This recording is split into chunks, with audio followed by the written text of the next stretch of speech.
From crafting luxury clothing for the wealthy and elite figures to producing affordable and durable clothing accessible to all, Hugo Boss, simply known as Boss, has been one of the most trusted and reliable brands for several decades. However, the company has a dark history that could shatter its very foundations the same way it built them. This video explores the origins of Hugo Boss's empire, a multi-billion-dollar fashion outfit built off the unpaid labor of prisoners of the Second World War and the exploitation of Nazi-conquered territory. But most importantly, we shall dive into how the company managed to evade the repercussions of its dark past.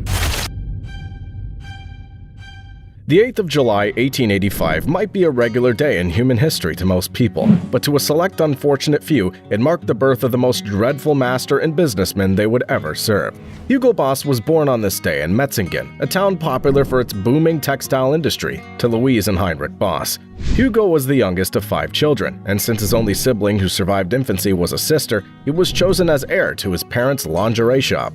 In his early years, he apprenticed as a merchant, where he learned more about clothing and textiles, and after his apprenticeship, he served in the military between 1903 and 1905. Once his military service was over, he moved to Konstanz, where he worked in a weaving mill. Hugo, however, didn't endure his new station for long. 3 years following the end of his military service in 1908, he took over his parents' lingerie shop at the tender age of 23. Hugo ran his family's business diligently until the start of the First World War in 1914. Being a German nationalist at his age, he enlisted in the army and served on the front lines through the course of the war. However, he was never promoted past the rank of corporal.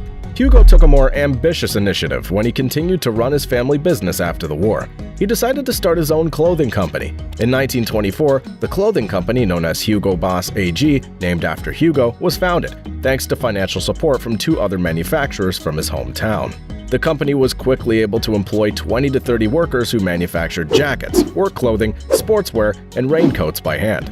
Business was booming, and the company acquired deals to supply the National Socialist Party with shirts and uniforms. However, this success was short-lived.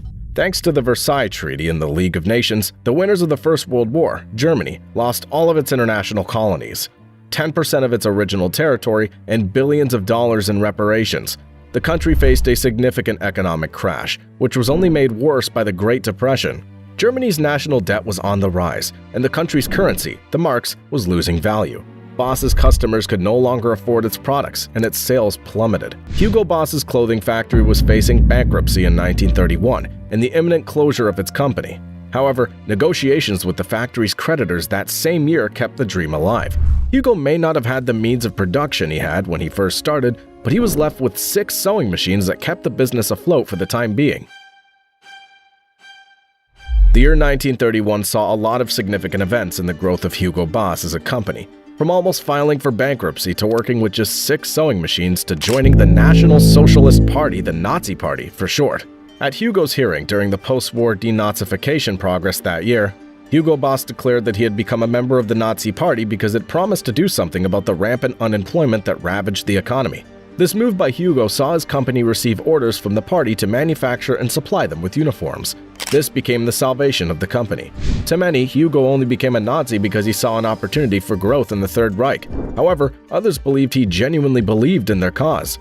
In Roman Coaster's study on Hugo Boss, published by the Hugo Boss Group itself, it's claimed that before Hugo Boss admitted he wouldn't have gotten the orders that saved his company if he hadn't joined the party, he claimed to believe that the Nazi Party would alleviate their growing unemployment. By 1932, Hugo Boss had become the first company to manufacture the black SS uniform, and by 1938, they were also producing Wehrmacht uniforms. The company saw significant growth in the 30s, and by 1938 they had expanded their efforts into other areas of clothing and textiles. However, Hugo made sure to focus his strengths on the most lucrative market in the textile industry: military uniforms. As the company grew, Hugo made sure to employ workers he believed were devoted to the Nazi cause, but once the Second World War began, he employed forced laborers from conquered territory in prisons of war, most of whom were women from France and Poland. Thanks to the war, there was an astronomical increase in demand for military uniforms. This led Hugo to employ 140 slave workers. While the slaves' living conditions were supposedly better than the concentration camps, they still had it far worse than your regular workers. They were forced to meet quotas, and they were threatened to be sent to the concentration camps if they didn't keep up. After the war ended in a Nazi defeat, Hugo Boss was convicted on the charges of being an activist and beneficiary of the Nazi Party.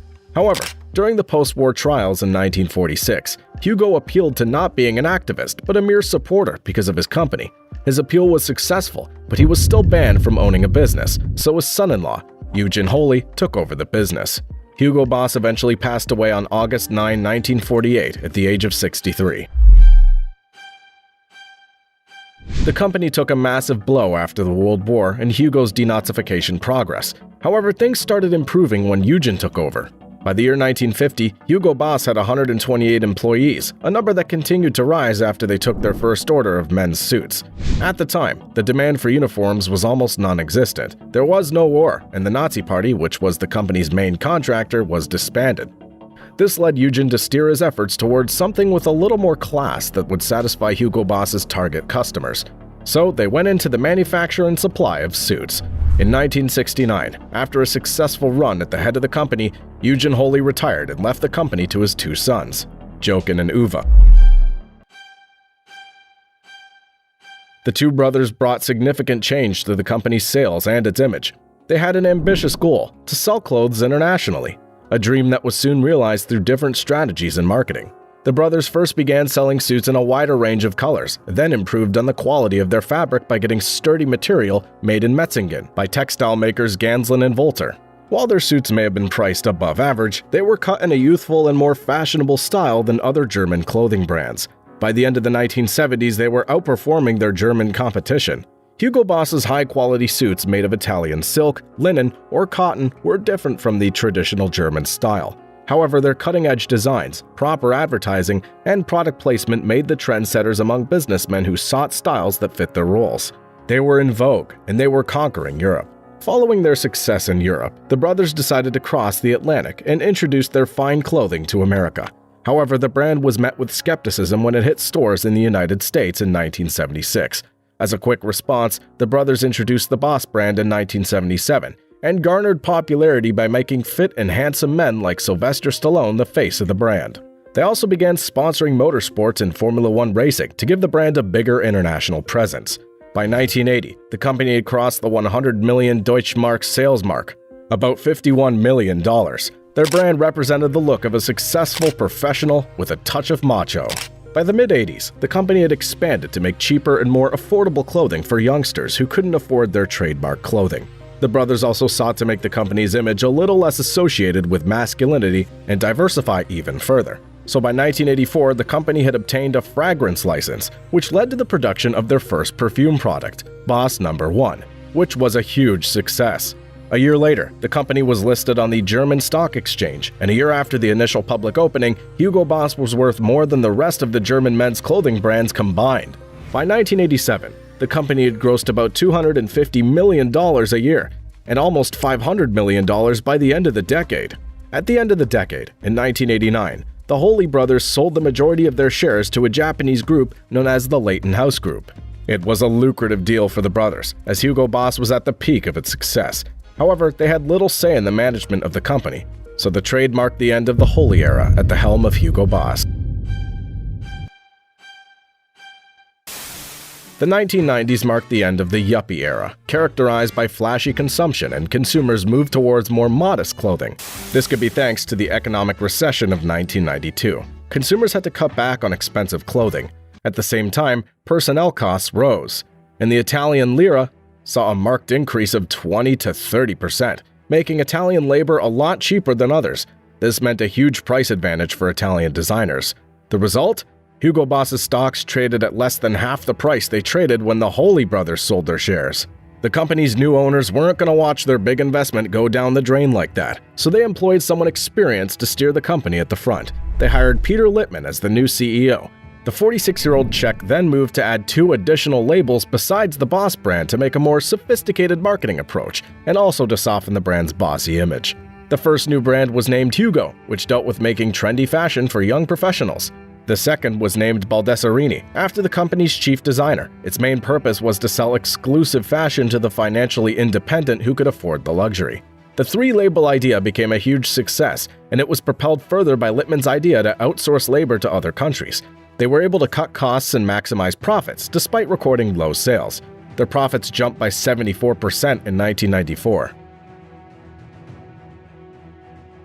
Following many years of success, Hugo Boss has worked hard to shake off its history with Nazi Germany and its founding father. With expert marketing and sponsorship deals, it's convinced the world that it's a reliable brand for men in tune with their style and masculinity. However, many controversies still cloud the company's image, some of which are, of course, tied to its World War II history.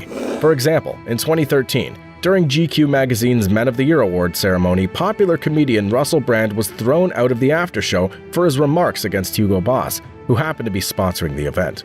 Brand said before the gathered celebrities and politicians that if anyone knew a bit about history and fashion, they'd know it was Hugo Boss that made uniforms for the Nazis. To add salt to the injury, he said with no subtlety whatsoever that they looked fantastic while they were killing people based on their religion and sexuality. But that wasn't all. Hugo Boss also recently took legal action against businesses and charities that use the word boss by sending cease and desist orders. For a company that makes an annual turnover of approximately $2.7 billion, that was quite the petty move. Hugo Boss's zeal to enforce their trademark against small businesses led the UK comedian Joe Lycett to legally change his name to Hugo Boss as a form of protest. The company did not respond with any legal action, but they still went on with disputes with smaller businesses. Disputes such as this are definitely not uncommon, but this particular dispute took a very comedic turn with the involvement of Joe Lycett, and it raised questions among many people. A brand that took advantage of the free labor of slaves and prisoners of war should definitely not be putting small businesses and charities at the point of ruin to keep their name. The brand Hugo Boss is shrouded in controversy. However, they're trusted to deliver high-quality fashion that transcends ages and trends. Whether they should be cancelled or not isn't something that can be properly answered. The brand has made its name across the globe, and it will pick itself up from the ashes again and again. You, however, can decide if you want to keep supporting them and wearing their style, or boycott them in the name of justice. Thank you for watching the video so far. Until the next one.